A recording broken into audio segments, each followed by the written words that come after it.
Violence is a bad thing to do.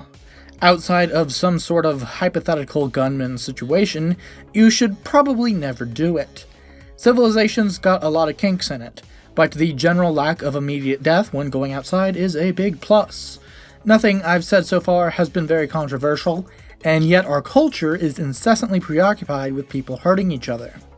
Even when the rest of the game is about something completely unrelated, largely there's a huge undercurrent of violence just under the surface. Why are we all so obsessed with beating each other up? When do we go too far?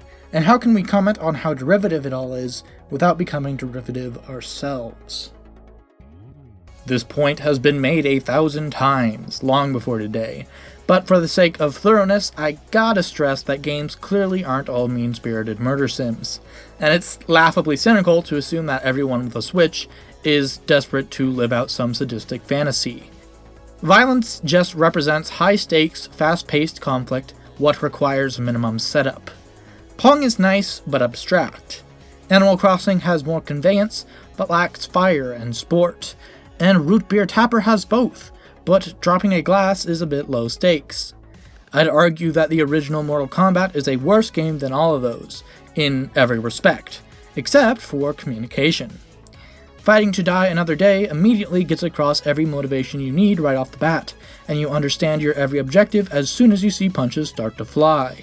That's preferable to learning mug management can cost you your quarter once it's already lost. But also, violence is a bad thing, and that means motivating people to do violence, even if it's virtual, can make for some unfortunate implications. Namely, you don't want the moral of the story to portray physical conflict in a way that might romanticize it to society's detriment. I really do not want to come across as, like, some pious grandmother or something, but there's an unavoidable dichotomy here. Either people are intelligent enough to know not to imitate fiction, or games are impactful enough to teach people real-life lessons. There's little room for nuance, it's pretty binary. There's a moment in Deus Ex Human Revolution where you have to talk to someone in a club, but the bouncer won't let you by. Your options are to bribe him, risk a firefight by going in the back, or press the B button, knocking him out with no consequences. It's satisfying to save yourself so much trouble with such a simple solution, and it's nice to see a bad guy get his, but the moral of the story is to respond to minor inconveniences with immediate barbarism.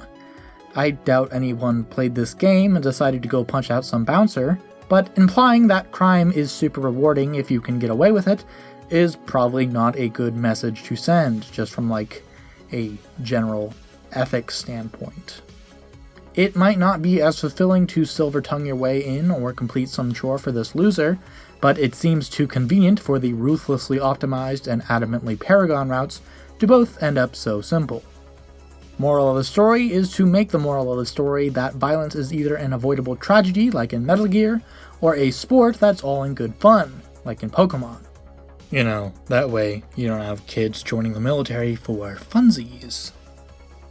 That covers how to avoid accidentally teaching a bad lesson. Let's move on to irony-poisoned meta-messaging for when a game is stuck with a necessary staple of the medium that's also as derivative as violence has ended up.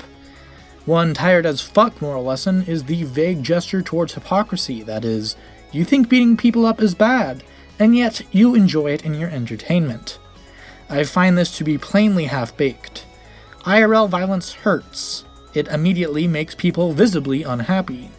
It isn't fun. The winner is largely dependent on who spends more time grinding at the gym or anxiously lugging around heat. And despite the popularity of gaming, most people are peaceful. Even in a country as randomly violent as the US of A, most people seem to agree on the unspoken agreement not to hurt each other when it can be avoided.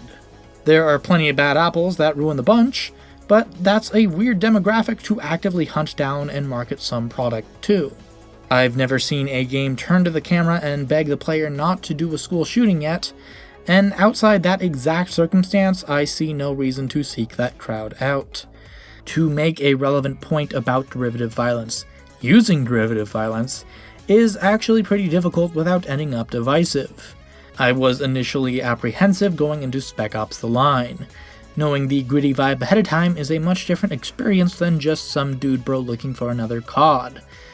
The general idea is to present the game as your average patriotic shooter, but then trick the player into accidentally doing a few of those oopsie poopsie fucky wucky war cramerinos under that guise. One of the game's standout quotes is, "To kill for yourself is murder, to kill for your government is heroic, to kill for entertainment is harmless," which, during my playthrough, came across as a bad look. A violent game saying games cause violence just comes across as snuff. With the run behind me though, I see the importance of that last word. The game laboriously depicts how extended exposure to conflict turns your dudes from jovial brothers in arms into dysfunctional, ruthless, unrepentant serial war criminals. But the point is that the Edge is far less harmful than your average game's quote-unquote harmless de-emphasis of tragedy. If video games ostensibly cause violence, which I cannot stress enough is not the takeaway of this video, it's not because graphic depictions of tragedy fetishize the worst the world has to offer, but because the friendlier portrayals normalize catastrophe. Seeing someone beg for their life can't help but trigger some empathy, but when a guy just kinda ragdolls, it comes across as no big deal. That's the stuff that actually desensitizes someone to the concept. I'm not saying that all games should grapple with these mega dark issues, just that cartoon violence should make an effort to show everybody applauding the victor at the end, rather than ignoring the elephant. Violent fiction is harmless. Virtual scraps are all in good fun, and video games do not cause violence.